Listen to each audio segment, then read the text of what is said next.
My name is Dr. Nicola Pa, and I'm the Executive Director for the Nonprofit Alliance. And I would like to firstly thank our candidates for joining us for this morning's event. And special shout out to Mr. Seymour, who had short notice because his colleague is unwell. So special thanks for jumping in.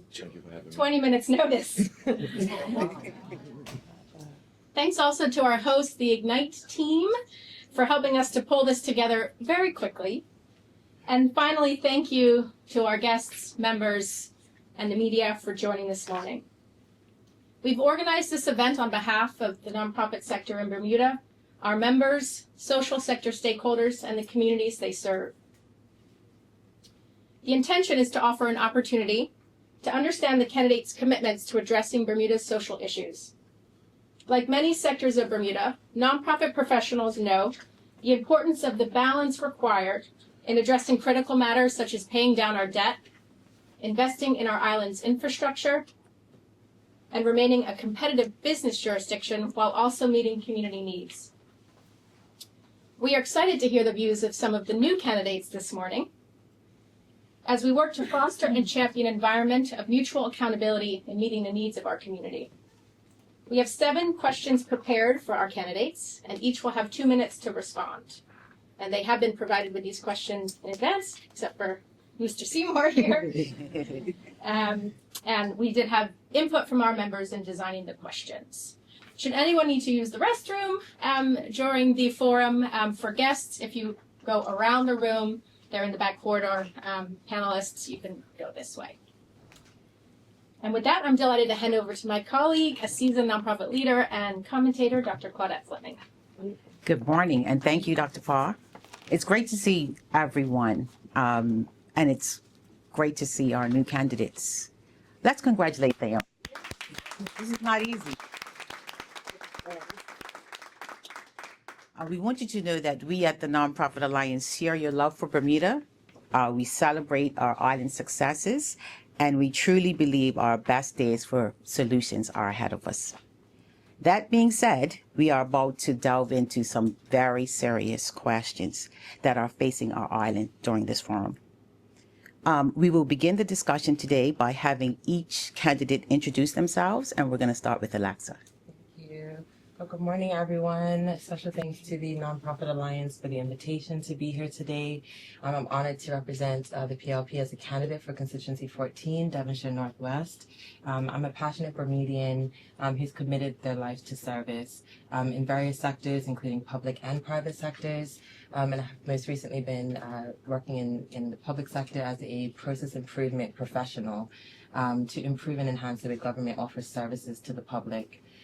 For me, stepping to the fore is about that commitment, recognizing that, oftentimes you may believe that service looks a certain way, but in evolving in my appreciation for what service looks like, it was a catalyst for me to step forward.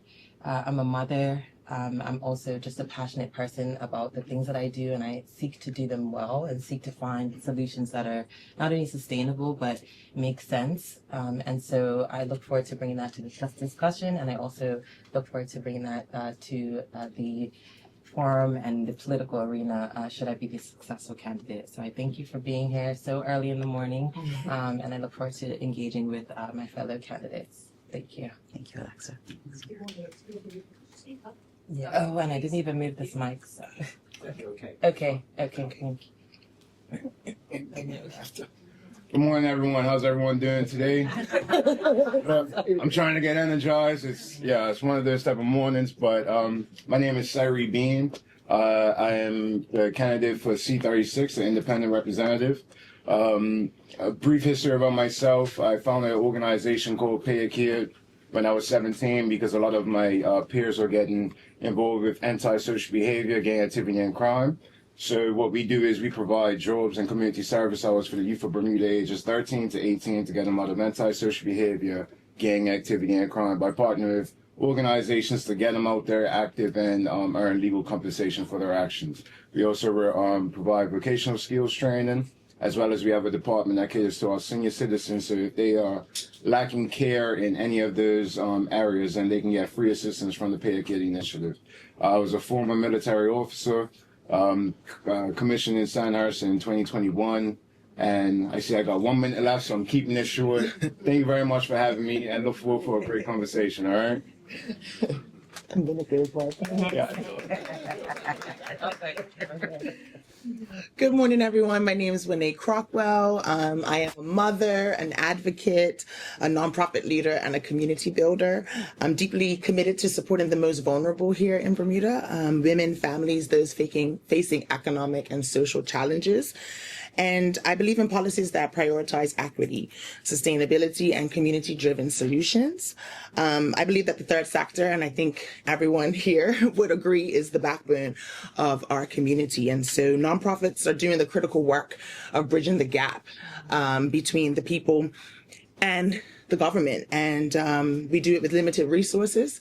And so part of my decision to run as an independent candidate for constituency 31, Southampton West Central, is because I believe that our representatives need to understand the social problems that we're experiencing in order to be able to come up with the best solutions.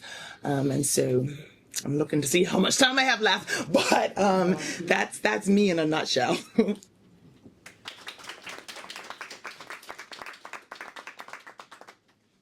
Good morning to everyone. My name is John Seymour. Represent Pembroke East Central, constituency 16, for the One Bermuda Alliance. I hope to be successful in this general election, especially looking through my constituency, meeting those on the doorsteps, understanding their concerns, and the cost of living is high. The housing crisis that we face is very crucial. And being a part of the third sector, being in the church for so long, you'll be able to see the problems, and especially being the minister of music at First Church of God, we've done a lot of initiatives in the community to try to amend a lot of those things that have happened in our community as the rising cost of living continues and the rate of inflation also continues. And those that are, disparaged, the gap is continuing to broaden from those that have and those that have not. And so I stand in, as a representative of those because I remember not having. And now I'm in a position to help those that still do not have. And I lend an ear, first and foremost.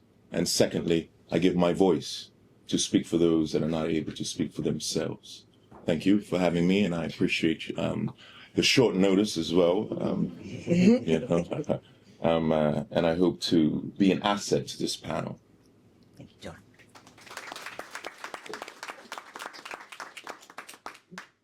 Hello, everybody. I am Omar Dill. I am here in the capacity of chairperson and candidate for C18. I also got the invite on the other side in the other hat that I wear as part of Home Charity. So I am very much aware of many of our social issues.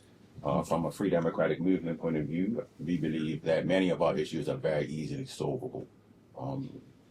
As long as we work together, Nonprofit Alliance and other organizations, to streamline services in a more efficient way.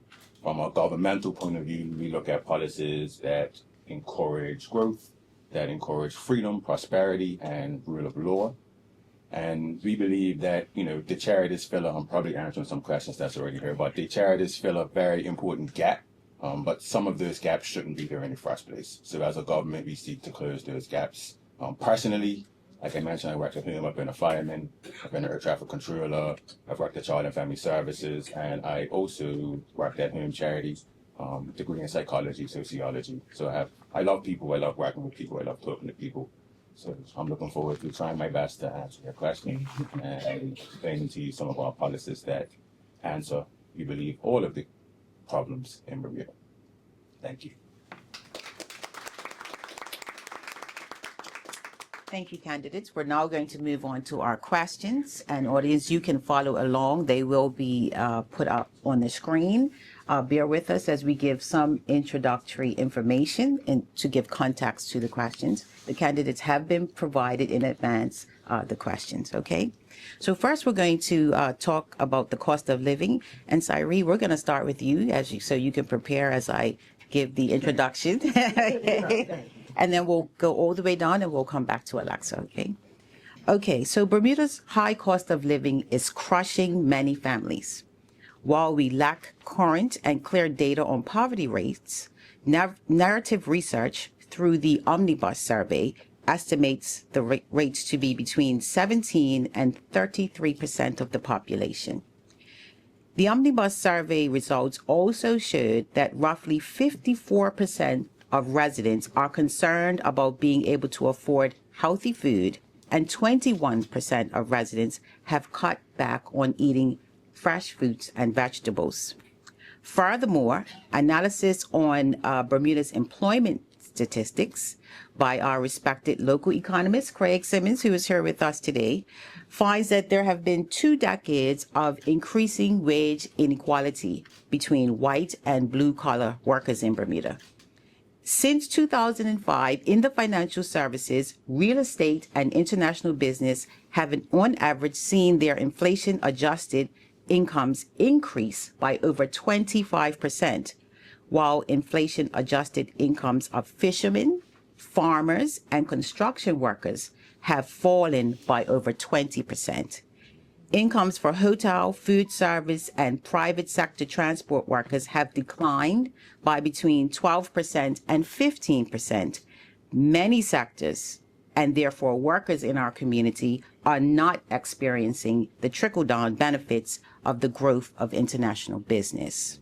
And so the question, what policies would you prioritize to ensure Bermuda is livable and affordable for all Bermudians? All righty. Well, and I have 2 minutes for this one. Okay. So when it comes to cost of living, that covers a wide range of different things on the island, a lot of different aspects. So I can't simply sit up here and say there's one thing that fixes all, but we have to look at a multiple factor of things. So for example, the deregulation of the the deregulation and increase of competition inside of the energy sector. So when you're dealing with the high cost of energy that we utilize on the island, I've heard different platforms from different parties and that when it comes to renewable energy resources and things like that to make a better cost-effective way at tackling that. But expand affordable housing initiatives. We already have a few of those that are out there doing great work. As Mr. Omar Dill mentioned, he's also in the HERMS organization. But I just want to say there's a lot of initiatives that, geez, that's 1 minute already. There's a lot of things that are in place right now, right, that have been put forward. But regardless of that, it's the execution of those policies. You can have a really, really great policy, poor execution, nothing gets done. So in terms of that, you have different things like livable wage versus minimum wage. What we just mentioned, the great, what's the word I'm looking for? It's the livable wage versus minimum wage is something. Okay, I have to get used to this 30-second, this 2 minute mark. Sorry about that.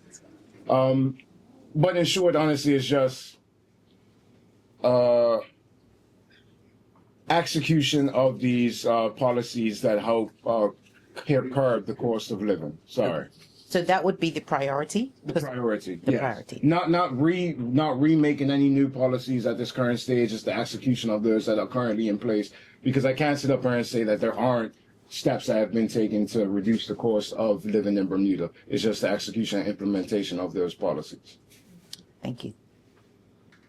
Okay, so I would agree with Ci're and just build on that a little bit, that we do have policies in place that are designed to mitigate the increasing cost of living. And one of those is, for example, the exemption of customs duty on a list of essential services.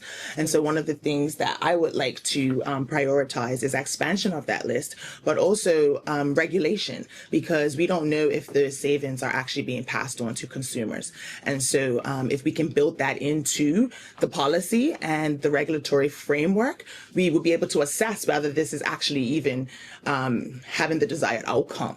But in addition to that, a living wage, I think, is something that is very important. We did have the minimum wage already recently. However, I don't think that that impacted as many people as perhaps the government may have thought it would. And so for those of us working Bermudians, a living wage is something that I would like to see implemented to ensure that not only are we making enough, but we're making enough to thrive. Another idea that I have is affordable housing policy. So we have a rent control department. However, that also is not well regulated. And so to Cyree's point that there are policies in place, however, the execution of them is poor. And so we don't see the benefits. But in addition, and of course, I am not, my expertise is in social development, but I do think that there is an opportunity for incentives for developers who commit to developing rent control properties and landlords who commit to renting at affordable prices. And so those would be some of my priorities should I be elected. Yes, addressing this question is very, very important. I believe affordable housing and home ownership is very, very crucial. I understand that every young person eventually wants to own a piece of the rock, but how do they do that? How is that going to be possible in the future, especially with the rising cost of homes, rising cost of land?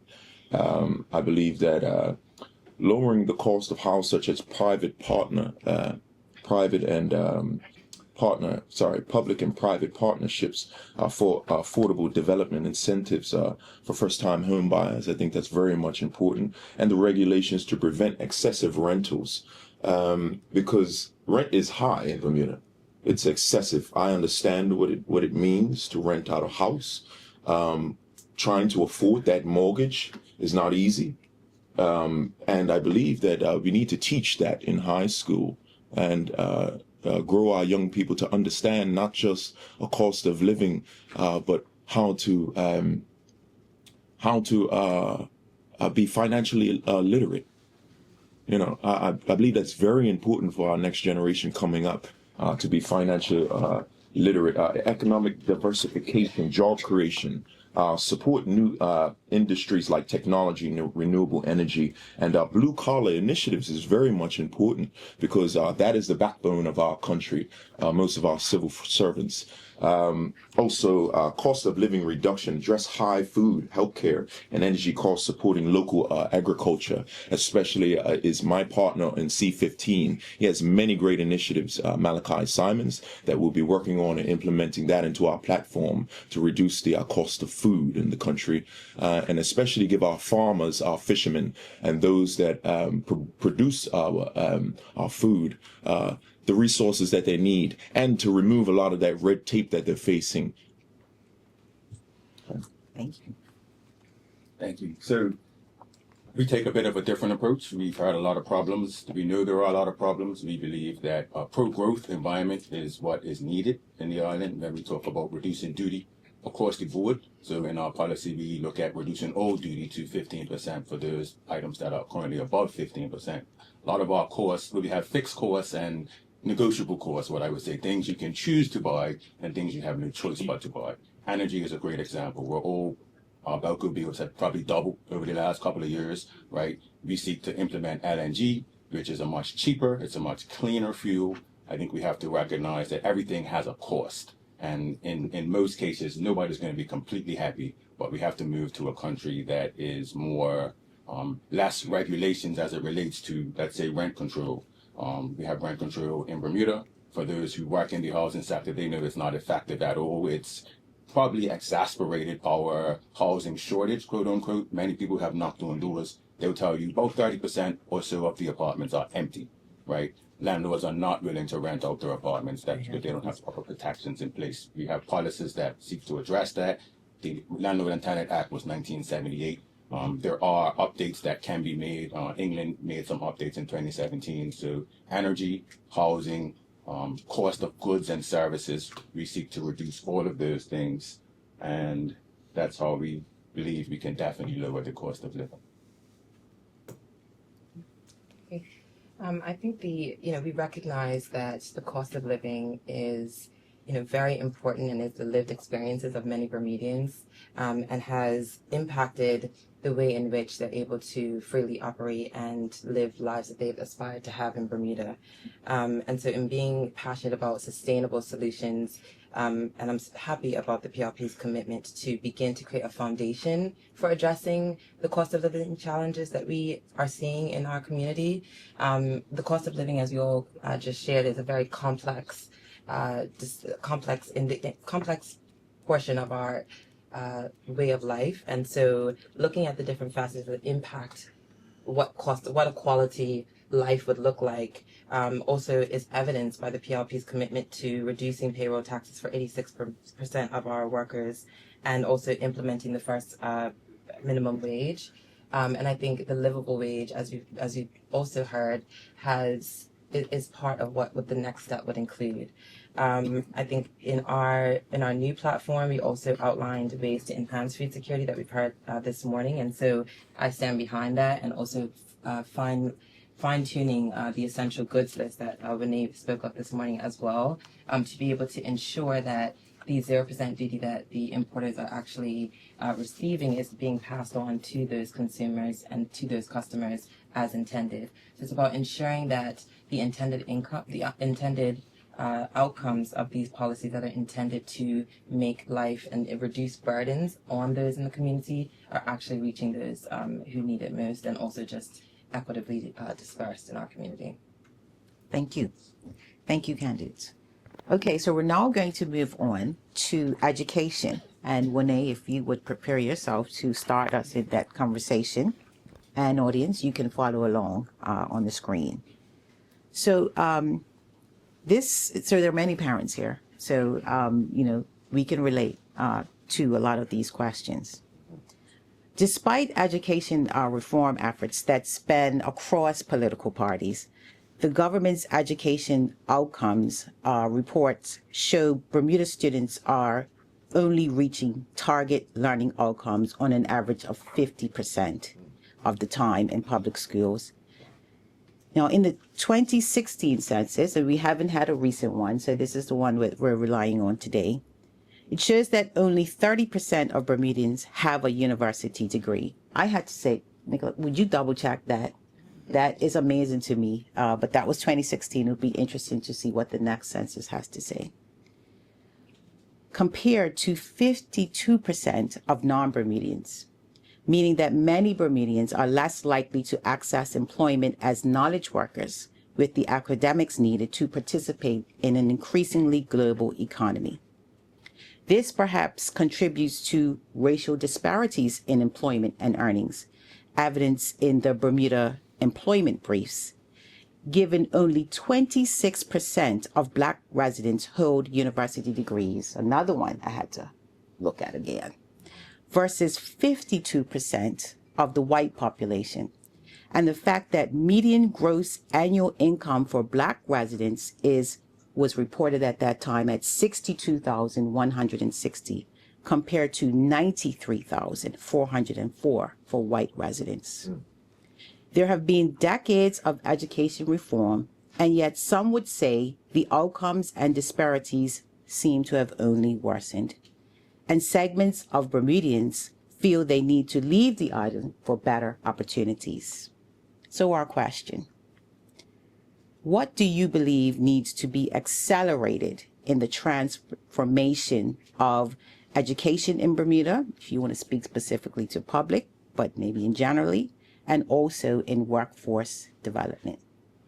Okay, so first I just would like to say that I believe that education should be the great equalizer for our community. That should be accessible. Quality education should be accessible to all young people in Bermuda. And so one of the things that I believe would be progressive and also help us when it comes to education reform is the establishment of an education authority. I do believe that for the last, well, goodness, thinking about how old I am, I remember the first transition into middle schools.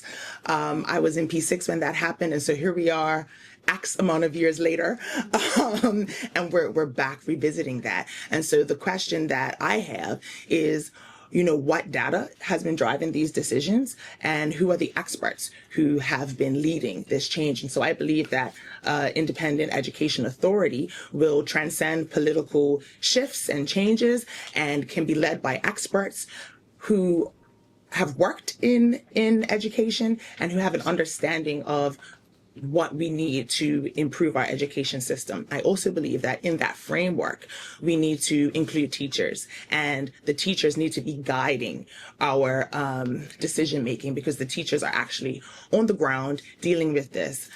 Just last night, I was at a PTA meeting at Ci're Secondary School, where there is a huge impasse between teachers and administration. And so we need to work on that. I believe that we have absolutely amazing quality educators in our public education system, but because the administration of our education system has been poor, it has been inconsistent, where we are now. And so I do believe that by establishing an education authority, we can remove a lot of that.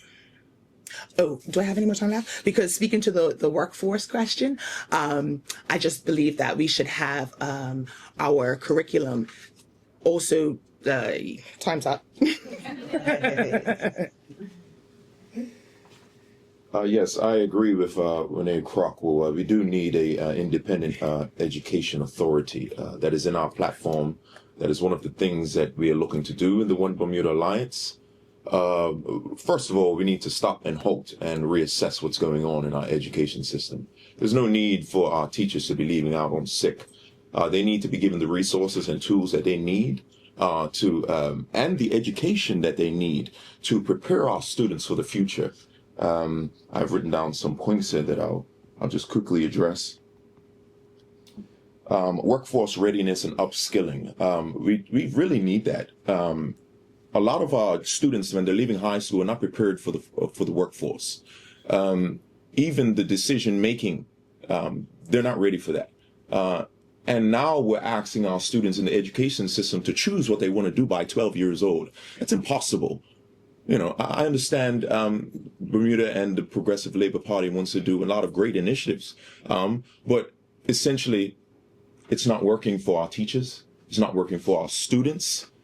They feel left out, especially the young men and young black women and young black men that are now finding themselves not seeing themselves in the positions in Bermuda, meaning what I mean by that, I know I only have a few seconds.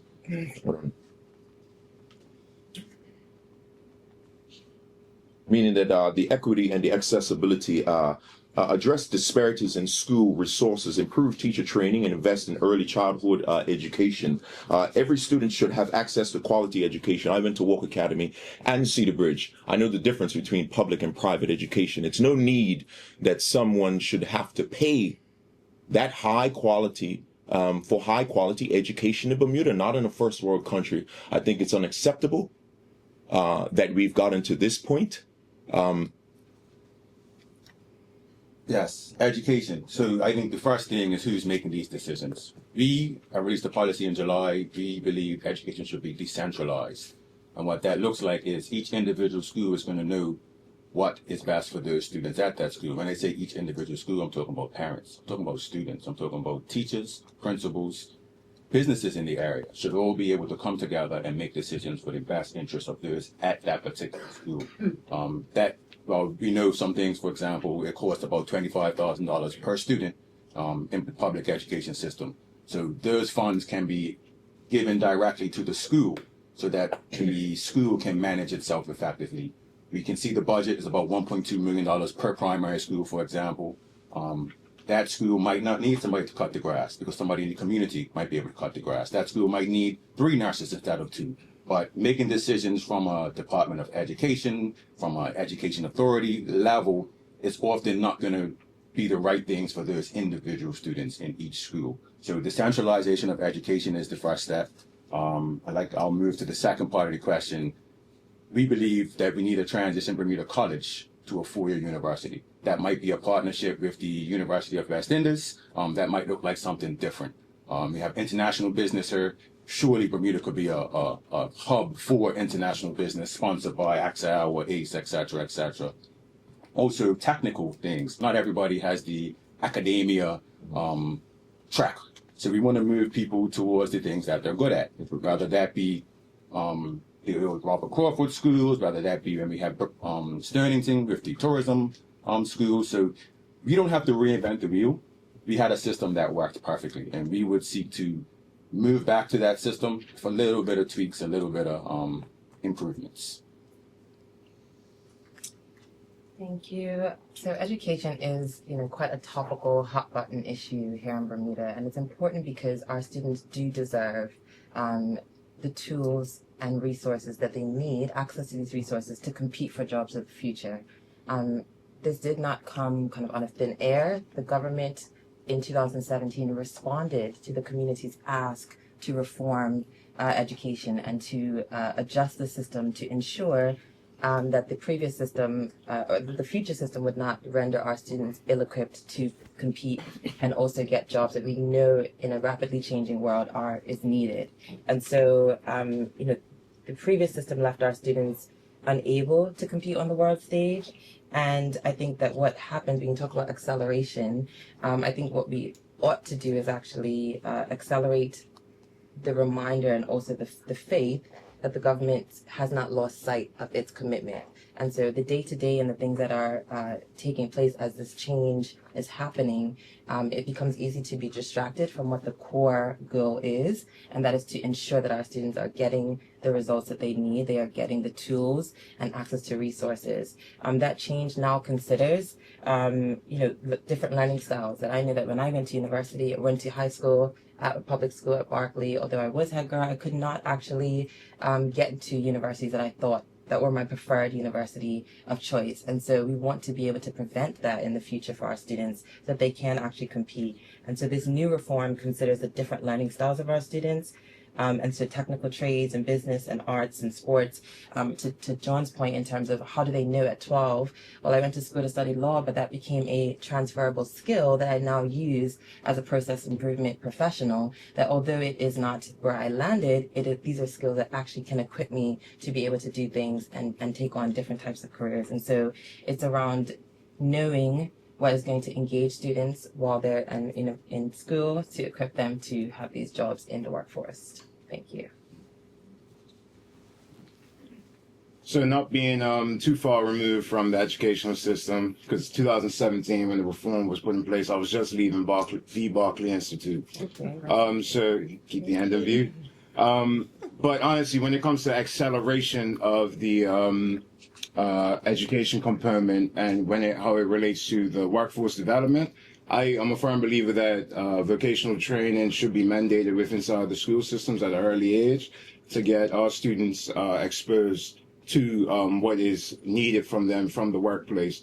When they leave high school, they really don't have work readiness or work experience and things of that nature, because when it comes to work release programs, I was a part of the work release programs.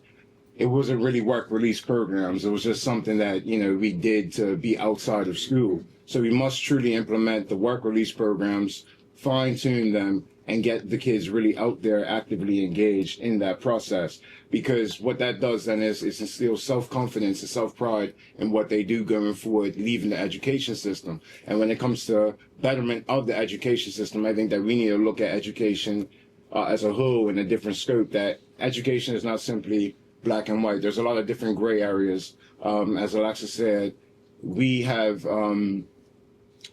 different learning curves, and students learn differently. They should be assessed at from a very young age and take away the shame in that, and the stereotyping in that, getting assessed at a young age. So then when they go up through the system, they have proper things in place to then help facilitate their different learning abilities. And I know the Progressive Labor Party has made steps into doing that, but it can be better implementation of that, like really be hands-on, making sure that these students who require additional learning needs and things of that nature are really truly taken care of. So the vocational skills training is the main point that I want to drive forward in saying that must be implemented at an early age inside the educational system. Thank you. Just a reminder to our audience that these questions were formulated out of the white paper. And if you need a copy, or for those who may be looking at us online, you can go to our website. Also in the audience are the various nonprofit organizations that represent these issues. So these matters are important to us, and we appreciate your answers. We're going to move on now. We want John to prepare for answering, being the first to answer. And we're going to talk about a topic that's dear to my heart, which is health and aging population. A range of health-related reports show that Bermuda's healthcare spending is the highest globally on a per capita basis. And yet, Bermuda health outcomes, including life expectancy, are relatively poorer in comparison to other OECD countries that spend less per capita. We have comparatively higher rates of cancer, diabetes, end-stage kidney disease, and obesity relative to other high-income countries. Furthermore, as the population ages, there will be a higher percentage of seniors, and there is, that will require medical care, including a greater percentage that will need costly in-home care or residential care treatment, further adding to health and social care costs. And yet many of Bermuda's high disease burden are diseases that may in fact be preventable. Very similar question to you to start, John. What policies or practices would you prioritize in order to improve the health outcomes that currently exist in our community? Be very succinct. I've had aging parents, God rest their soul. They are now passed. They both passed from cancer. One was 65, my mother, Jennifer Rose Seymour, and my father, Gregory Seymour, passed from liver cancer. Preventative care and wellness. Okay, they didn't always eat well. That's very much important. Expand the community-based health initiatives, encourage routine screenings, and promote healthier lifestyles through school and workplace wellness programs. Prevention is more cost-effective than treatment. I know. I'm still paying for the surgeries that they had to undergo. So it's very expensive. So I think that's first and foremost. Let's work on prevention rather than treatment afterwards. Second, affordable and accessible healthcare. Prevent healthcare costs from to make essential services more affordable. Strengthen public and private partnerships for better coverage and improve access to primary care. I think that's very, very much important. Mental health and addiction support. My father helped many men and women in this country to change their lives from addiction. I had many people stay inside of my home. I've seen it firsthand. I've experienced it firsthand. I believe we have an addiction problem in our country, especially with alcohol. Alcohol is a major problem, and we need to change that. Mental health and addiction support, invest in mental health services, integrate them into primary health care, and expand rehabilitation. Programs for substance abuse. We need to address the trauma that's going on in our community from a very young age. This is causing a lot of problems as people grow into adults. And then it's surfacing in many other ways through drugs and alcohol and many other things. So I think that's prevention is much better than treatment. So I think we need to work more on prevention than treatment. I'm definitely going to agree. Preventative care is very important. We have it in our policy, also wellness initiatives. But moving a little bit more into the details, we believe that the dual payer model is most effective compared to the universal healthcare model that we're moving to now. We think that when we see the merging of the two large insurance companies, I think one in 13 doctors' offices, they're in the pharmacy, right? So what we see is that these companies are preparing for the chaos that's going to ensue from a universal healthcare model and the costs that they're going to have to bear as a result of that. When we talk about healthcare, we also have to talk about, again, wellness. So from our point of view, food, the quality of our food. We're looking at expanding trade routes to South America, Central America, so we can get good, healthy food that will better our health outcomes. Also, in the C18 neighborhood, which is, for those who don't know, the West Pembroke area, Belco is a major issue. In 2017, on this island, the insurance cancer rates 1,700 people claimed for cancer for insurance. In 2021, that doubled, 3,500, right? So we have to look at our lifestyle, as was mentioned, but when we talk about the bell curve area, or cancer in particular, we're polluting our earth, we're polluting our water. People are getting cancer because of these factors that really they can't prevent, because government should be stepping in to kind of put their foot down on the pollution aspect. So I've got 30 more seconds, so I'm just going to have a think. Mutual insurance is something that we seek to also implement. It is something that's on our books, Friendly Society Act 1948, I believe it is. Sorry, 1848. It's been on our books for over 100 years.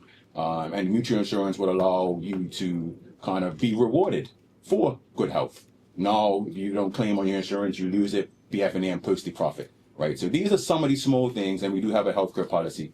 Thank you. Thank you. I think both Omar and John accurately identified one of the core challenges with healthcare. We recognize that healthcare is something that everyone deserves to have, and we're shifting a model that has institutionally been able to be successful and profit from the status quo. And so, yes, to transition to a preventative model is an adjustment.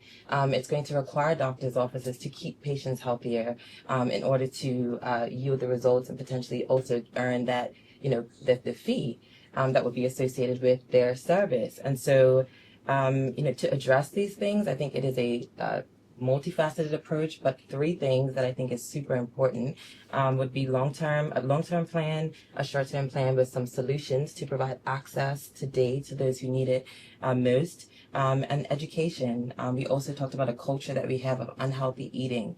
And so education begins that step towards shifting the mindsets towards what we are going to have and consuming in order to keep our population healthy. And the government has had initiatives and can do more to provide education to begin to shift the way in which we both identify and interact with goods and foods that would be best suited for us to consume. And so in the long term, we have stated that we want to have universal healthcare implemented. And so universal healthcare shifts, the right from the right for persons to have a healthcare versus it being a privilege. And so that is something that is providing greater access for our seniors and for those who need it most in the most immediate instances. It's about expanding of HIP and future care, which we included in our platform, preventative health screening, and also having seniors care facilities to support their immediate needs and things that they may need access to today. Our seniors are a huge and important part of our population. And so for the sake of time, I'll also just say that we have a national senior strategy, which includes various components to support them. So a lot was said, so I'm not going to parrot anybody else. I know that we touched on community and prevention versus treatment, which is crucial. Education component. And when it comes to the education component, it's not only in what healthy foods that we must eat, but we must introduce mental health into the educational system at a young age, because we don't realize how many of our young individuals grow up to be senior citizens in the community and their mental health issues have never been addressed. And that takes into factor a lot of things that can bring down their health as a whole. So not only that is the community involvement process. We understand that these are island-wide issues, but it's not solely government's problem just to simply fix. We must get the community involvement when that comes after the education component. So if the youth are educated on these matters about mental disorders, also say dementia, Alzheimer's, and things of that nature, then they can help put back into the community amongst the senior citizens, because that's not taking place right now currently. So if you do that, then you help bridge that gap between those two age demographics, then we can move forward healthier together as a community. And also getting some real solid facts. I know that we have some numbers that are thrown out there, but when was the last time an actual data analysis was taking place to see, okay, how many vulnerable individuals do we have island-wide? I've knocked on a lot of doorsteps, and I've seen that they are not adequately taken care of because they've fallen through the cracks of the system itself, and things like that. So we just must shine the education component in on the subject at a much, much younger age to help prevent it at a later stage? Okay, so going last is a challenge because people have said what I wanted to say, so I won't repeat, but I will just emphasize that I do believe that our health challenges are cultural as well, and so there needs to be a cultural shift, and that will only come from community-based programs. And so to Cyree's point about infusing this into the education system, I know that we have health classes. You know, my children go to health class, but those classes are not actually providing them with the tools to make healthy decisions as far as everyday decisions. And so from a cultural perspective, we need to get children when they are impressionable to understand the value of making healthy choices. And that will tie directly into the preventative healthcare that everybody has already spoken of. But also in the same vein of preventative healthcare, I do believe that we can expand community-based preventative healthcare. And so it's not just the responsibility of, you know, medical practitioners, but we can provide community-based programs that provide nutrition information, fitness programs, early screening for chronic diseases. And this is something that can be done quickly in the short term while we are discussing reform to healthcare to provide access immediately to those kinds of things. We do often have nonprofit organizations or other organizations would do like health screenings and things like that for events. And so something that takes that model and expands on it at a higher scale to ensure that everyone in the community has access to those regular screenings, and also integrating mental health annual checkups as part of your annual checkup. Thank you, candidates.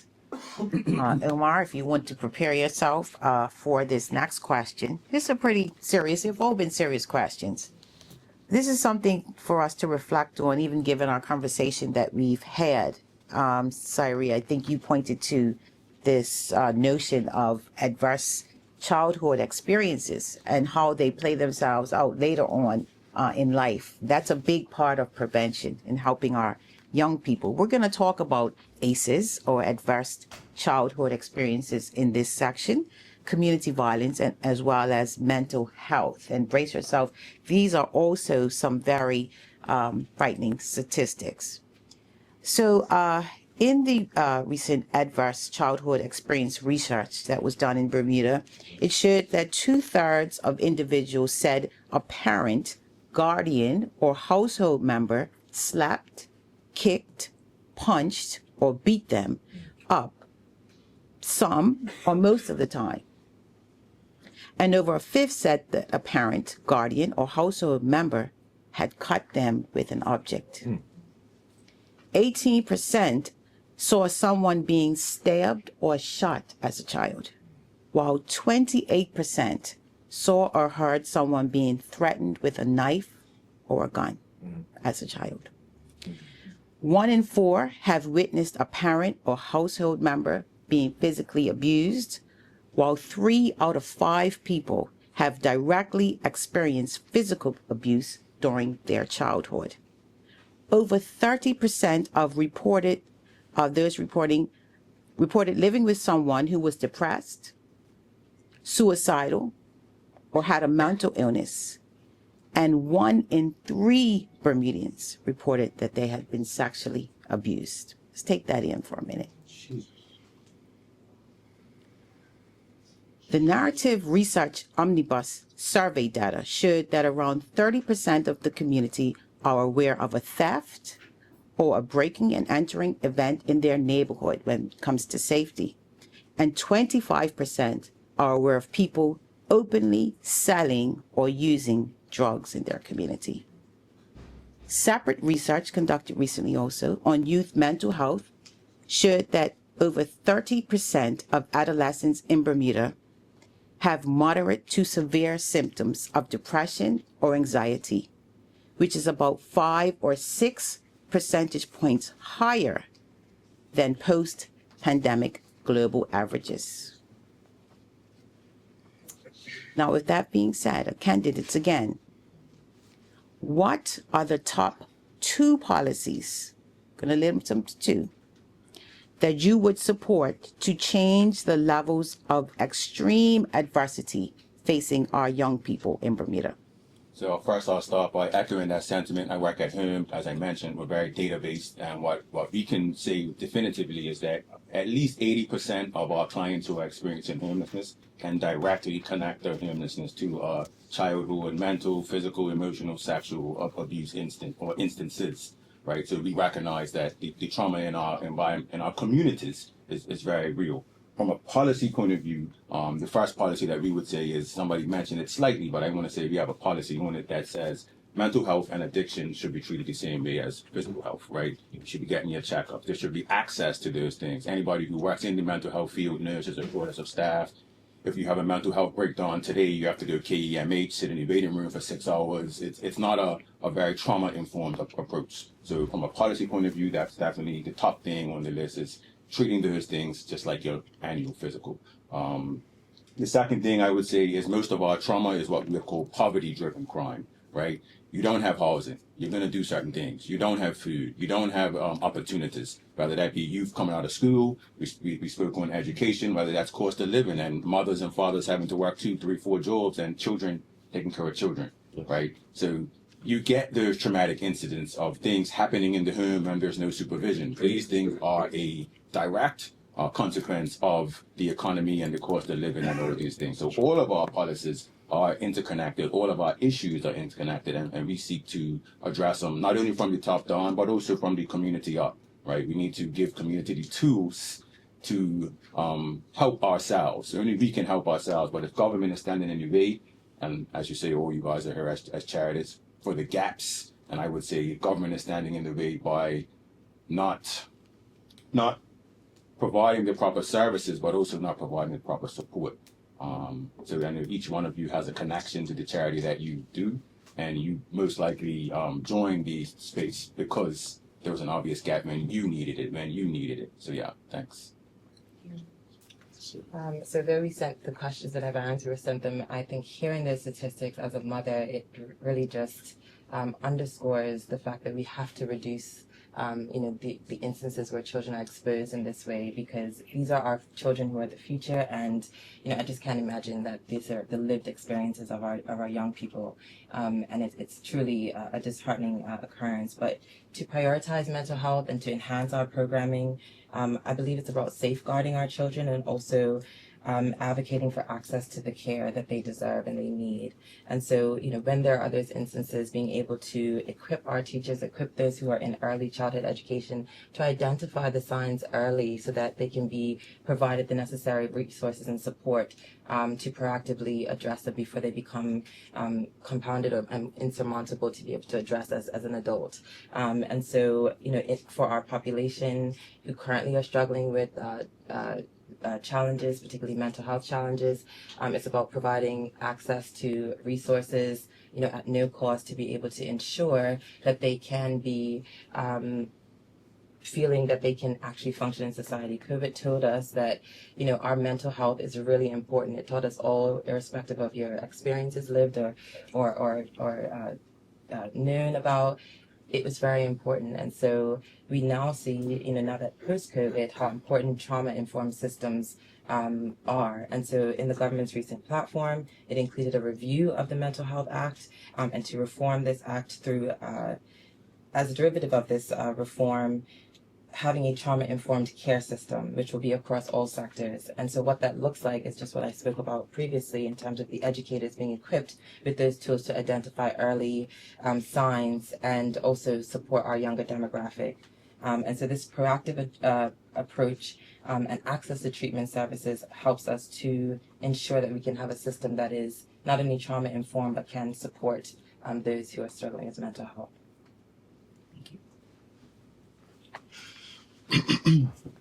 So yeah, serious topic. So the point that was just made as well. So educators being equipped, I understand that, but it's also imperative that we must have the students get educated or become the educators in the sense, because if the teachers can recognize, say, for example, have gone through SCARS training and things of that nature, so they can identify current patterns that are showing up inside of the youth of signs of trauma, signs of things of that. But the students need to be able to get that education component as well, because then if they're talking, they can realize how to address certain issues amongst their peers at a much younger age. Because what we realize right now, it's not necessarily evil or bad student, but it's more so the environment that has molded them, that they are in right now and currently facing. So it's a direct reflection of Bermuda also at our current economic standpoint of people are doing things right now to survive. So the violence that you see is not just random shoots of violence. It's to get by, it's to put food on the table, things of that nature, gas in the bike even. So we must look at that and especially take away the negative stigmatism of domestic violence. You know, you mentioned during COVID, there was a large spike of domestic violence that was reported inside the households, and it was just, you know, swept underneath of the rug.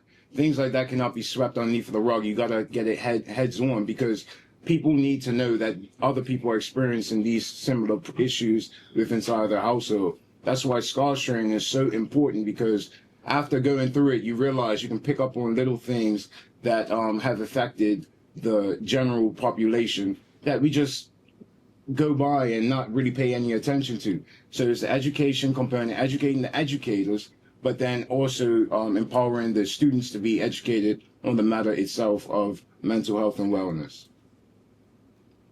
Okay, so again, not to echo what has already been said, but first, I do agree very heavily with what Omar said about our economic situation being a direct contributor to these challenges. And so I think, although economics is not my expertise, I absolutely would advocate for economic reform, because so many of our social issues are a consequence of the challenges that we're facing. So that would have to be first for me.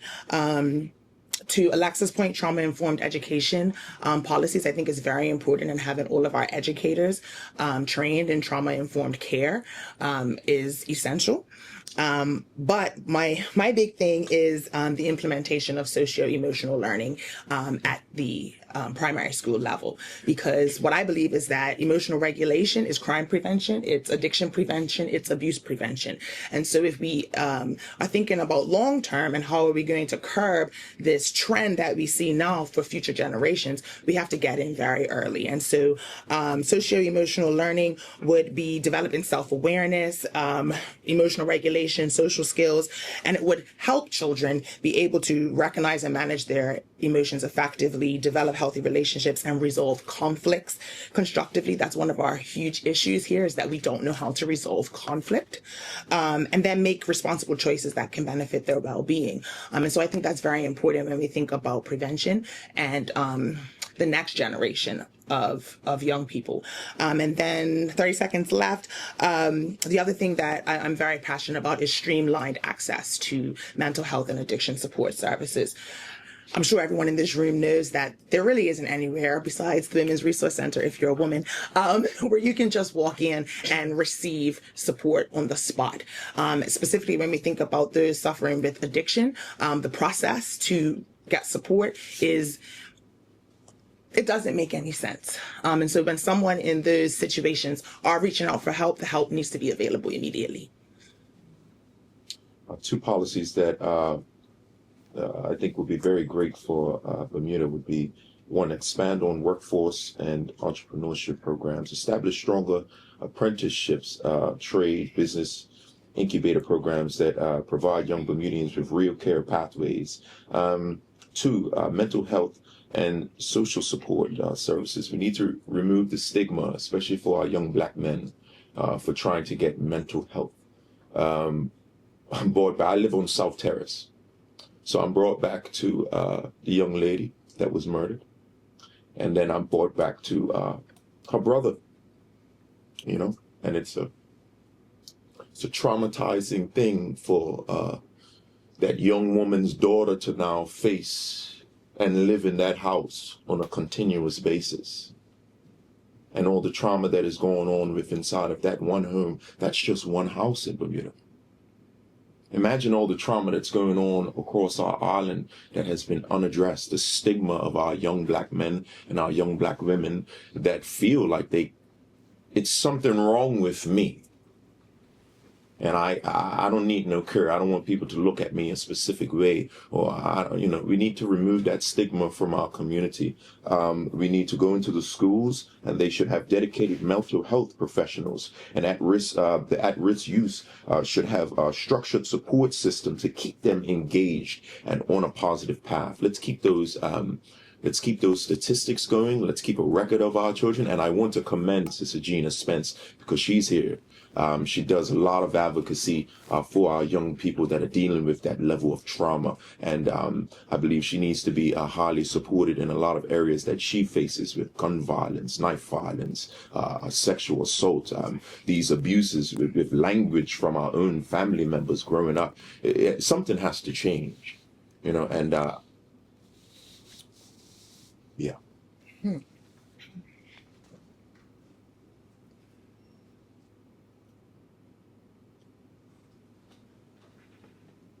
Oh, I'm sorry. Thank you. Okay. That was a heavy topic. And you guys did a great job. So we're on to a subject matter now that we in our sector feel a lot. So those who are in the audience are going to be able to relate to this, but not only in our sector. As we go about the community in our different capacities, many people have indicated that we have a lack of data, right? We're going to be talking specifically about social indicators, but this is an issue that is common in many, many arenas. So, Alexa, if you could prepare yourself to start this conversation. There are numerous reports that have noted that Bermuda has a lack of national level social data. So here we are discussing, what should happen, but we really don't have, the data to direct us in the way that we need. For example, many of the indicators tracked by the United Nations Sustainable Development Goals are not being collected in Bermuda. So you go on the site, and it tells you no information from Bermuda. This makes it hard to truly know how we are doing socially in comparison to other jurisdictions. So the question, and this is such an important question, because we are also in the sector are held accountable to outcomes that match needs, and you don't know what those needs are unless you have the data. Quality data and measurement of need is essential in Bermuda. How would you address the data gap in Bermuda to better serve those in our community? Thank you. We know how important data is. As a process improvement professional, I always start from the position that you must interrogate what we know to confirm these results and also to offer solutions that can improve and enhance whatever it is that we're seeking to evolve or explore. And so this capturing of data supports informed policy decisions, informs the way in which we ought to, it provides the foundation for which policies ought to be created and advocated for and advanced. And so I would agree that we must prioritize the accurate capturing of data, and we don't have to kind of create a framework. We know that there are systems like the UN Sustainable Development Goals to support a framework for which we can model to capture accurate data to enhance the way that we're providing policies and also evolving policies as required. And so through collaborating with organizations who are research-based organizations that have done this successfully, we can then adopt best practices, and we can leverage technology to be able to support and manage the data effectively. I think the final component, in addition to not only implementing a data capturing solution and then management through technology, would be for the community to also recognize its role. I have friends who are like, I'm avoiding the census person, and you're saying, well, we need that data. And so it's actually a community equal responsibility to provide and engage with those who are coming around and doing the census to capture accurate information so that we can inform the decisions that we know are best for our entire community. And so those are the three things that I think would help to enhance. It's a foundational level proposal to begin to see a path and a process by which we are informing our policies by accurate and captured data consistently. Honestly, well, as Omar said earlier, a lot of these remedies are very simple fixes. So it may not be easy, but it's pretty simple. And the short answer is get the data. We must just simply collect the data. There's no reason why we keep on dancing around the subject of, oh, it may be 30% or it may be, Bermuda is not that large.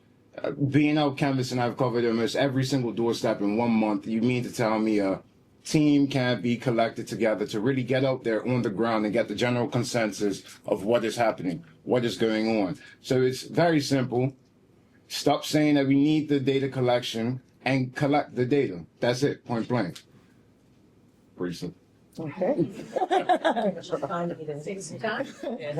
Do I get his extra? Taking the time. So to build on what's already been said, I do think it's simple, but at this the method may be simple, but what we're doing is actually quite complex because social data is very different from, census data.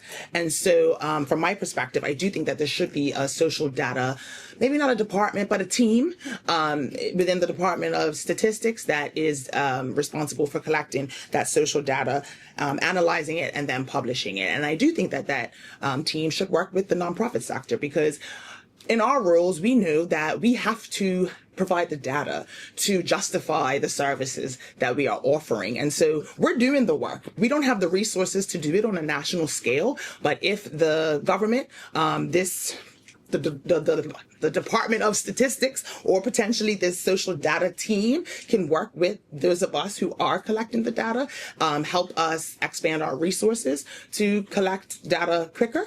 I think that would be beneficial. And also, I do believe that there's an expectation in the nonprofit community that we need to be data driven. And so that expectation should extend to the government. And so if the government is not collecting data, then how are we justifying the decisions that are being made?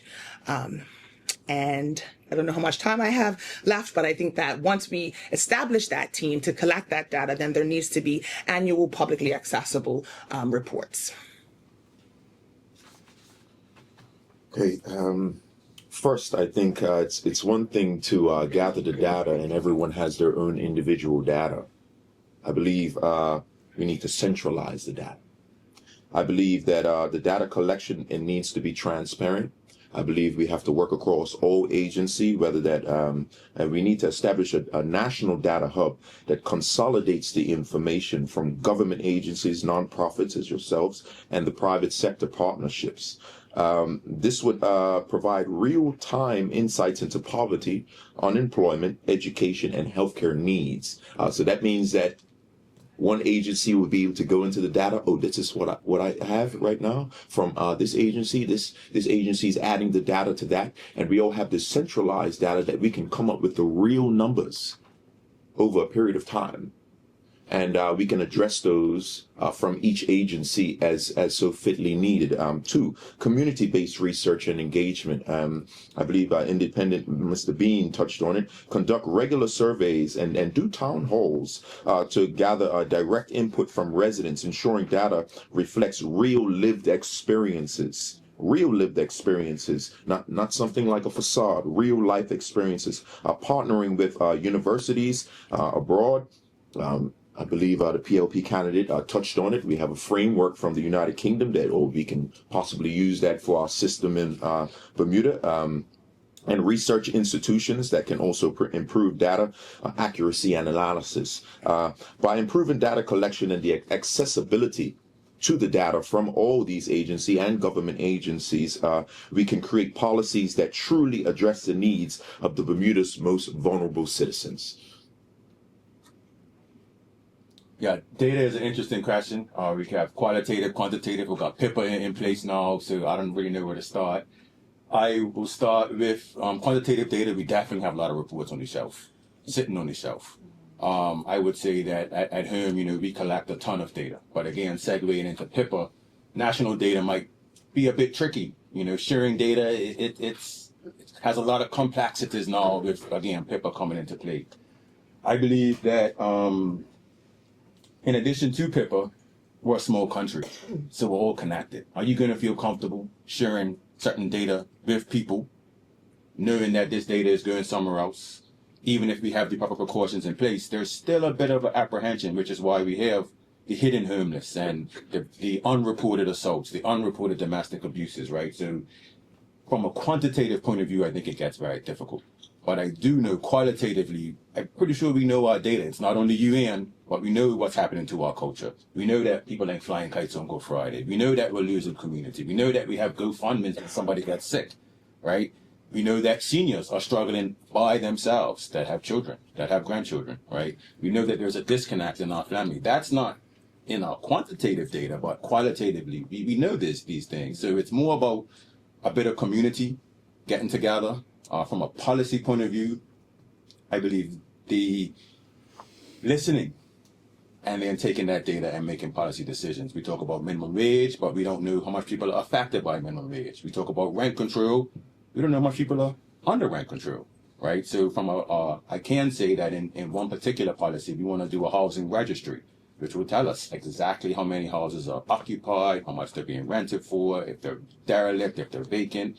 So these are some of the things that are important from a data point of view, but it is a very complex topic with all of the 2025 and the regulations that just came into place. It is, I'm going to do a little commentary. It is a complex topic, but it does need to be addressed. There's one thing for us to give anecdotal data, and it's good to have qualitative data as well to understand, to hear people's voices. But at some point, as you said, Omar, you have to make decisions on how to allocate funds and so on. And so that quantitative data is needed. And I'm stressing that point in particular because I don't think we can continue to say, well, we don't have the data or we can't solve it because it's complex. And I want to leave that with you candidates. We need to be able to collect this data so we can make sound decisions so your jobs can be better. Yes. Okay, so thank you for that, and thank you for being so insightful with your answers. Okay, so we are now winding down to our last two questions. Ci're, we're going to start with you. And this is very important to us. All the questions have been important, but it's about our sector. Okay. When it comes to the charitable sector, there are differing views and perspectives. One commonly stated belief is that there are too many charities. How many of you have heard that? It's too many. And the registrar's team has reported to the Nonprofit Alliance a focus on trying to reduce the number of charities. On the other hand, nonprofit reports not having the resources needed to meet the needs. So that's what nonprofits report, that they're not having the resources to meet the needs being presented by the community, and often by those who are most vulnerable in need. So you have those two perspectives. Too many, not enough resources. Can you share with us your position on the statement that there are too many charities? That's question number one. And if there is a focus on reducing the number of charities, can you please share how you think this should be done to ensure care, caution, and clear criteria without impeding on the needed community services that you all have identified are so desperately needed?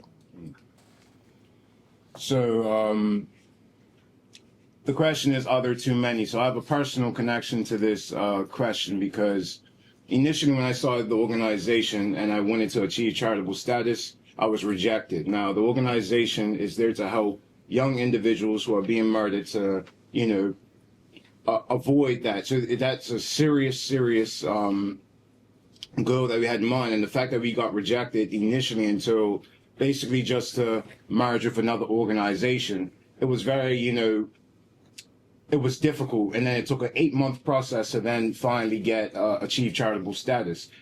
So with that being said, I don't feel that there's too many charitable organizations that are out there because, you can have a plethora of individuals doing great work. It's not only needed to be supported by government, because then you do get the community support that is achieved through that as well. So it's not too daunting just on government to provide all these grants to charitable organizations.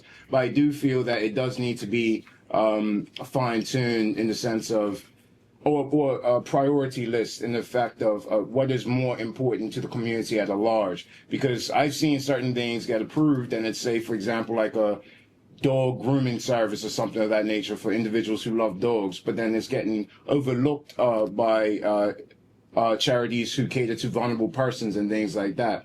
So we must prioritize that list, and when it comes down to the charities. And the second part to that question again? Can you share how you think that if we are to minimize charities, how that should be done? Well, that comes through collaborative efforts, I believe. So finding if you have different charities with similar end goals, find a way to work together. But that doesn't necessarily mean that you need to take away that other organization's charitable status, because they do cater to different aspects inside of the charitable realm. So collaboration, understanding, and working together, because we need great organizations on this island. There's a lot being birthed now in these years. So you just can't simply shut that down. Okay, so I'm actually quite nervous about this question because I'm in a room full of my colleagues. But for me, I do believe that efficiency is important. And I don't think that we should be arbitrarily reducing the number of charities, but I do think that there is an opportunity from the Registry General's, the Registrar of Charities perspective, to look at charities that have the same public benefit, that have the same,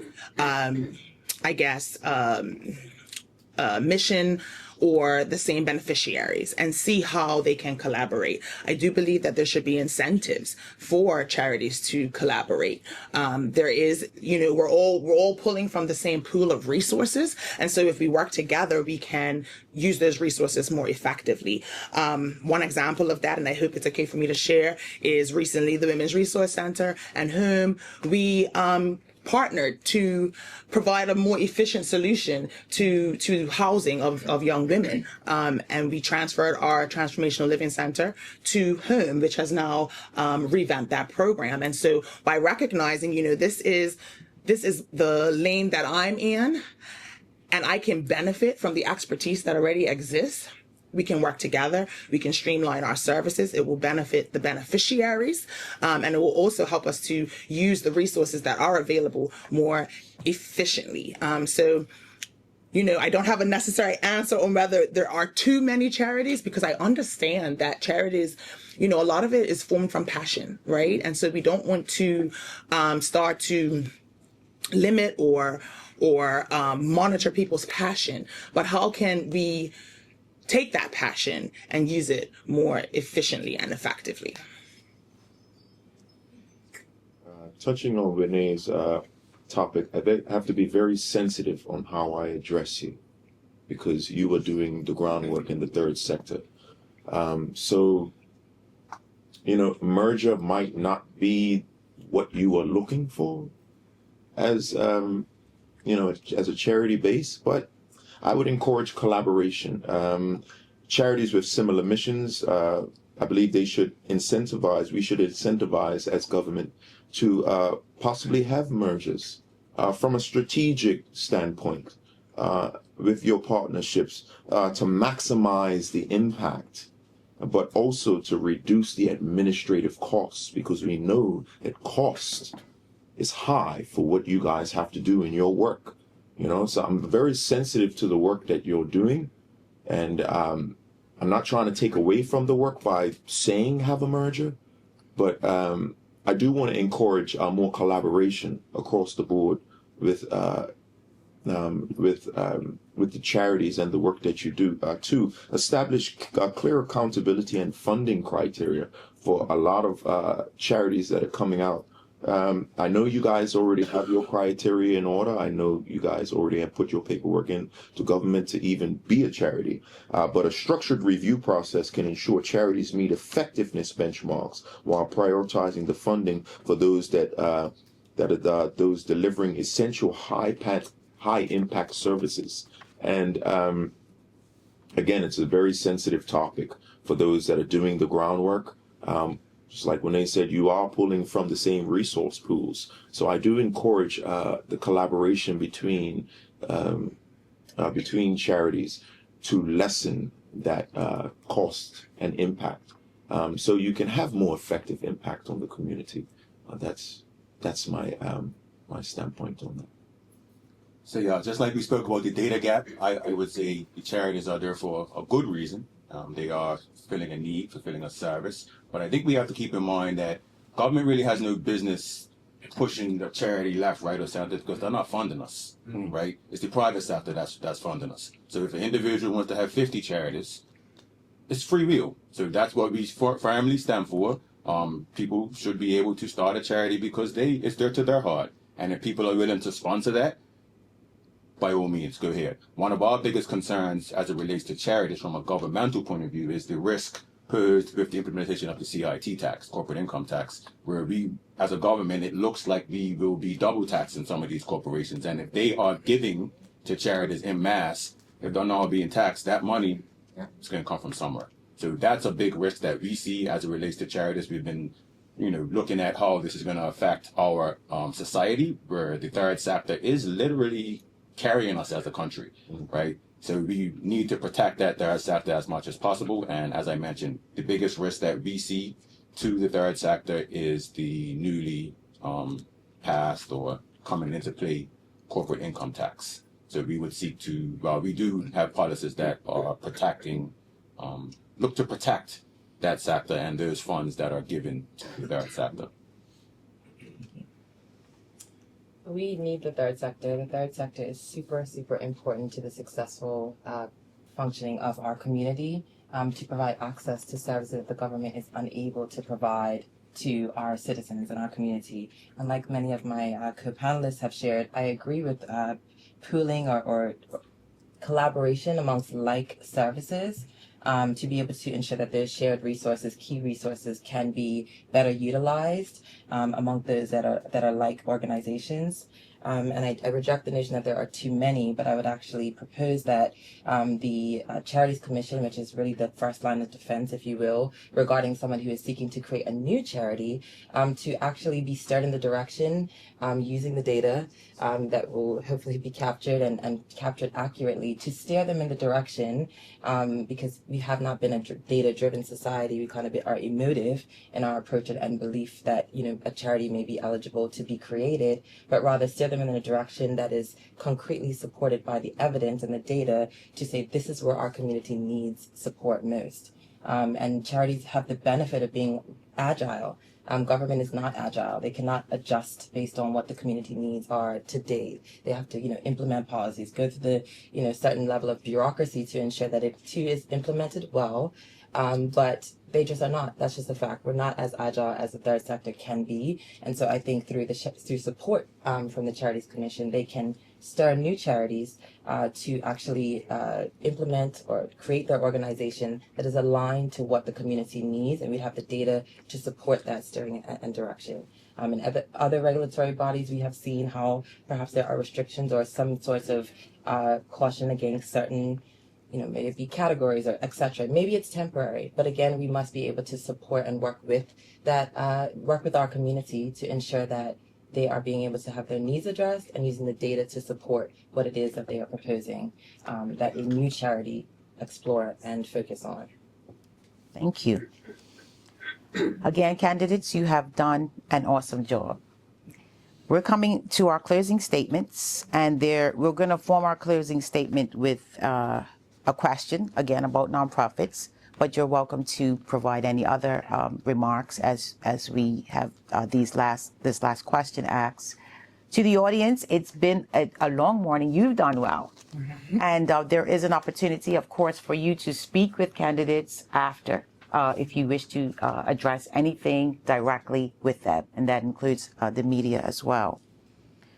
First, let me say this before I ask the question. We're very proud of you. It's not easy, and you've done a wonderful job this morning in your responses. And Gina, as OGs, that's what they call us now, Gina. OGs, right? To see a younger generation and the interest and the passion that you guys have, we feel very hopeful for Bermuda. Okay, so we're gonna close with this question. And we're going to start with you, Omar, and we're going to work our way back this way, okay? So John would be next. How will you or your party strengthen partnerships with nonprofits to ensure needed services in the community are provided? And what are your closing statements to us today? So I believe all of our policies, as I mentioned, would support the charity, the third sector in various ways. I mentioned cutting red tape. I mentioned reducing regulations. These things will allow for a more prosperous Bermuda. People and environment are high on our list. So the protections of people and environment, while also allowing, like I mentioned, people to prosper and have more money in their pocket, which leads to two things: a more safe society, a society that protects private property and individuals' rights. Also a society that has more free cash flow. So again, from a charity point of view, more donations, because we do get most of our donations from the private sector. So we need those businesses to do well. We need more people to be able to get into business. So we envision a Bermuda that is thriving, full of industry, whether that be tourism, whether that be education for our students, private schools, et cetera, et cetera. So we seek to be a partner for Bermuda. I look forward to continuing my work in the third sector, but also I look forward to putting on the hat to be able to assist the third sector in everything that we are seeking to do as a country. Thank you. Okay. I believe my party will be improving funding and collaboration. That means establish multi-year funding agreements, incentivize partnerships between nonprofit organizations. Also, business and government to enhance efficiency and sustainability for the third sector. The third sector needs to be sustained. They are carrying a lot of things in our country for a lot of people. So we need to ensure that they're able to be sustained over multi-year for the purpose of what it is that you do. Two, the data sharing. I know it is sensitive, especially specific data, but I believe we can have that with our policy integration by working with nonprofits to collect this data so it can be used effectively, ensuring policies are informed by real community needs and the services are not, duplicated. Some of these services, they might be duplicated and again, it's a sensitive topic to talk about mergers, but I believe collaboration is key.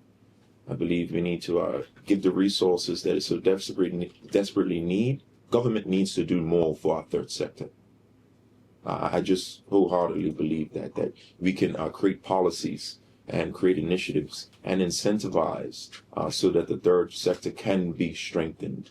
And I want to say thank you for allowing me to have me here. I know it was short notice. I hope that I've added some insight from our policy and our platform that will be moving to if we are elected to the government. And I want to thank you for having me here. So I guess for me, my answer is going to be a little bit different. I don't represent a party, so I can't say what my party would do. But from a personal perspective, as an independent candidate, a huge part of me making this decision is I believe that nonprofit leaders need to be in Parliament. That's just what I believe. I believe that we're doing the work and we need a seat at the table when we are discussing solutions.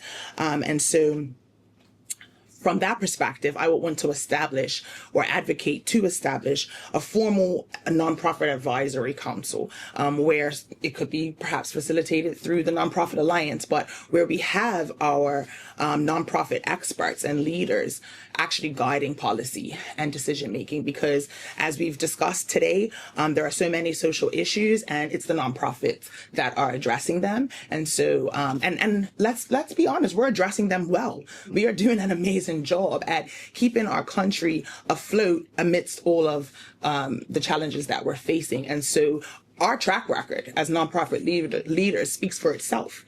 And so I do believe that we need to have more nonprofit leaders actually involved in legislation and policy at the national level. And so that is something that I would advocate for. And that is, like I said, a huge reason why I'm running in this election.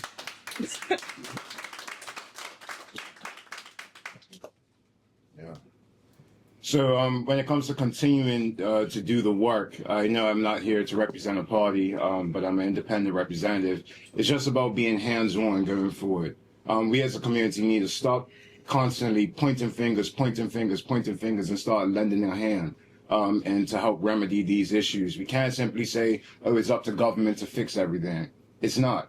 We are the people itself, and we must come together, get involved. Stop saying that you just like what the charity's doing. If you like what the charity's doing, become involved in some way, shape, or form. We need assistance. We need your help. And that's how we grow, and that's how we move forward as a collective.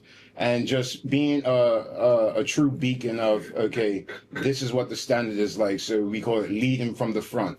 If you are going to practice what you preach, I can't simply just say, this is what is needed. I must get down there, get my hands dirty, and do the work. Once you do the work, you will truly reap the benefits. And I feel that us as a country will truly, truly benefit in that regard. So, like I said, stop pointing a finger, lend a hand, and get the education across there of why it is imperative to have the nonprofit sector thriving to help better our community. Thank you. I want to start by thanking the Nonprofit Alliance for the invitation.